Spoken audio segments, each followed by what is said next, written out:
Would you like me to sort your delivery? You are generous as you are divine, oh booty queens and booty queens. I don't give a damn what you're entitled to. So if you don't like it, you can take back your food and your castle and right off. You should treat them with more respect.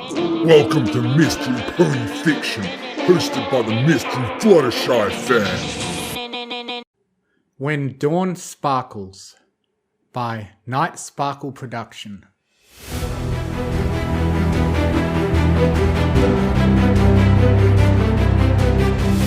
Pray, do tell me what reason you have to return to Canterlot, Celestia. I am not certain, Luna. I just want to pay Twilight a visit. That's all.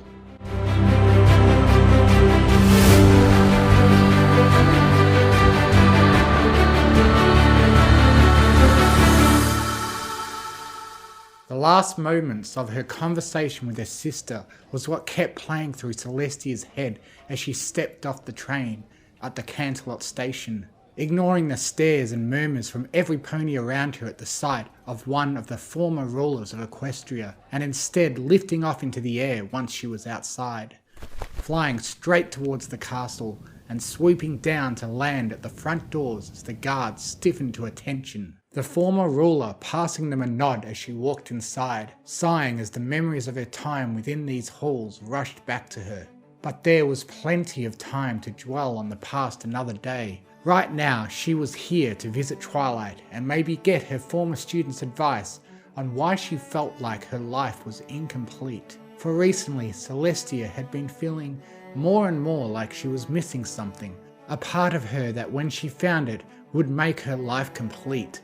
And despite all her years of knowledge, she couldn't put a hoof to what it might possibly be, which was why she had decided to make the journey to Canterlot, and why she was now knocking on the doors to the throne room, feeling a strange fluttering in her chest when she heard Twilight's familiar voice calling out, "Come in!"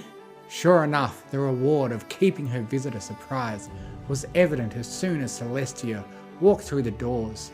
Twilight's face lit up with excitement, and she hurriedly stood from her throne and made her way to greet Celestia, the two mares meeting at a midway point between doors and throne, with Twilight embracing Celestia in a hug that the former ruler returned, feeling a warmth in her chest as she smiled warmly. "Celestia, I didn't know you were coming, or else I would have prepared something," Twilight exclaimed, and Celestia chuckled as the two eventually pulled out of the hug. "I wanted to keep my visit a surprise. You seem well, Twilight," the white alicorn remarked, and the lavender alicorn smiled widely. "I'm doing perfectly fine. It's been a while since we last saw each other," she said, and Celestia nodded. "It most certainly has. You've definitely grown since I last saw you," Celestia remarked, since Twilight now stood almost eye level with her former mentor. "And you don't seem to have changed at all," Twilight said with a warm smile, and Celestia wondered briefly whether that was a good or a bad thing, but she quickly waved that aside as Twilight continued. "So, to what do I owe this surprise visit, Celestia? To be honest, I was hoping you could possibly help me with an issue I have been pursuing an answer to for quite some time now," Celestia answered, and then Twilight motioned for her to continue. Celestia hesitated before saying, "For quite some time now, I've felt as if there's something missing from my life, something that for the life of me I cannot discover any fragment of what it might be." "Interesting. How long ago did this start?" Twilight asked, as she and Celestia began to walk together out of the throne room and down the hallways of the castle. "Several months, if memory serves me correctly," Celestia answered, sighing as she hung her head slightly. "Other than that, I know almost nothing about what this may be. All I know is that whatever it is, it's like nothing I've ever experienced before." "I see. I may have an idea as to what it is, but for now, why don't we just walk together for a while?" Twilight offered, and Celestia nodded in agreement. The two alicorns making their way through the halls of the castle, with Celestia not really paying that much attention to where they were heading until they stepped outside, and the white alicorn glanced around to find them standing in one of the gardens of the castle. "Twilight, Why are we here? What does this have to do with anything? Celestia started, turning her gaze towards her former student, only for the words to die on the tip of her tongue as she beheld Twilight, the midday sun shining down and illuminating her former student's mane, causing it to shine in a vibrant brilliance, perfectly framing Twilight's face as she smiled slightly at Celestia. "I'm testing a theory," Twilight said as she trotted up to her former mentor. Celestia opened her mouth to ask a question, but was cut off as Twilight leaned in and suddenly kissed her. The white alicorn's eyes widened in shock before she felt the same strange warmth in her chest spread through her entire body as she returned the kiss.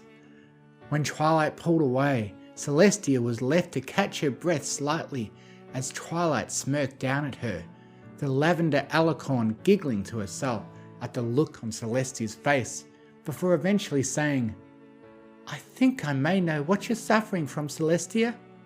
"And what is it?" the white alicorn asked once she had caught her breath, and Twilight smiled as she leaned in and whispered in her ear, "You're missing someone in your life to love and cherish you, more than like a sister or a friend would." Celestia blinked, opening her mouth to say something to negate what Twilight spoke, before pausing and thinking it over as she closed her mouth. Sure, she had made plenty of friends in her lifetime, but even in her retirement she spent most of her time with her sister, but never once had she thought that the reason for her feeling of incompleteness was that of love. "So, you're saying that I need to find some pony to be with?" Celestia eventually asked, and Twilight shook her head as she leaned down and kissed her former mentor's cheek, eliciting a surge of warmth from Celestia's chest through her entire body as the white unicorn blushed and lowered her head. "No, what I'm saying is that you need to find the pony you love, and that loves you back," Twilight said, before adding, "And based on your actions here, I know who that is. It's you." Twilight fell silent as she and Celestia stared silently at each other, one with the look of shock, the other with one of revelation.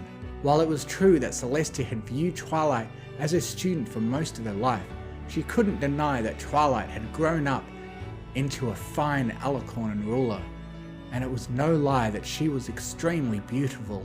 It only made sense that Celestia might be inevitably drawn to that which she was familiar with the most. "So, what now?"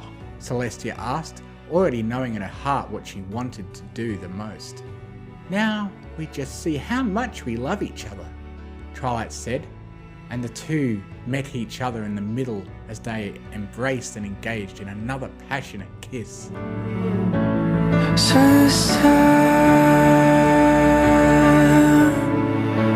kiss me slow. So this time, kiss me slow. Before I go.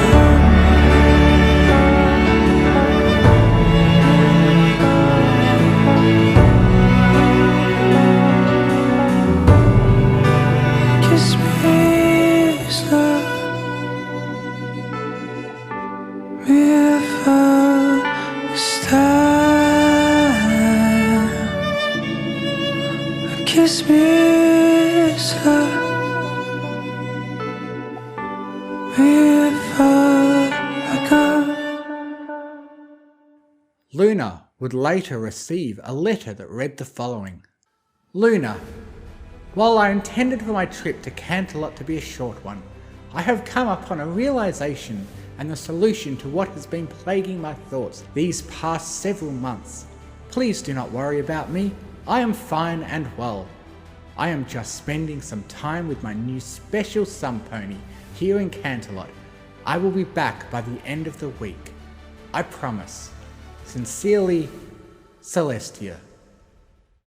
Thank you for listening. If you enjoyed what you heard, please consider joining my Patreon, patreon.com/TMFF. to get early access to audiobooks and to be able to request I do a reading of what you want, provided the author approves. Thank you to Artlist.io for providing the massive music and sound effect library that I have to work with. And most of all, thank you to the bronies who write the amazing stories that inspire me to make these. Fluttershy and Izzy are best ponies.